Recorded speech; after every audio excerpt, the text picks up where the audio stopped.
పార్వతీపురం మన్యం జిల్లా గుమ్మలక్ష్మీపురం మండల కేంద్రం స్థానిక వైటీసీలో గిరిజన సంఘాల నేతలు సమావేశం నిర్వహించారు.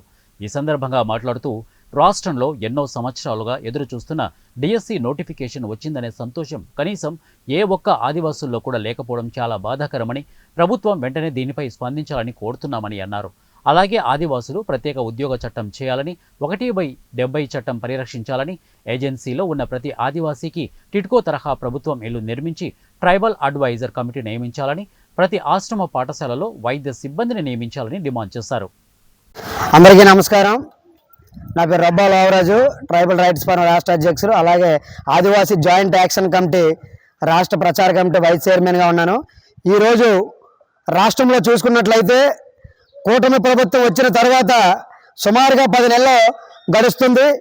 ఎన్నికల్లో ఇచ్చినటువంటి హామీ ప్రకారంగా ఆదివాసులకి ప్రత్యేకమైనటువంటి జీవో తెచ్చి ఉపాధ్యాయ పోస్టులు అవనివ్వండి, మిగతా పోస్టులన్నీ కూడా నింపుతామనేది చెప్పినటువంటి పరిస్థితి ఎన్నికల సమయంలో ఇచ్చారు. కానీ ఈరోజు చూసుకున్నట్లయితే రాష్ట్ర వ్యాప్తంగా గౌరవ ముఖ్యమంత్రి వర్యులు నారా చంద్రబాబు నాయుడు గారు డిఎస్సి నోటిఫికేషన్ ఇచ్చారు. చాలా సంతోషకరమైన విషయము.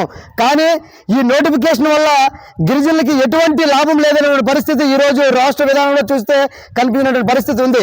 వేలాది మంది విద్యార్థులు బీఈడీలు, డైట్లు అలాగే చేసినటువంటి వాళ్ళు ఉంటే కనీసం 10-20 పోస్టులే ఉన్నటువంటి పరిస్థితి ఉంది. మేము ఒకటే విన్నవించుకుంటున్నాము, వెంటనే ట్రైబల్ అడ్వైజరీ కమిటీ నియమించి ఆదివాసులకి ప్రత్యేకమైనటువంటి ఉద్యోగ నియామక చట్టాన్ని తెచ్చి మా ఆదివాసీ నిరుద్యోగులందరికీ కూడా ఒక న్యాయం చేస్తారని చెప్పి సందర్భంగా మేము కోరుకుంటూ ఇదే విషయమై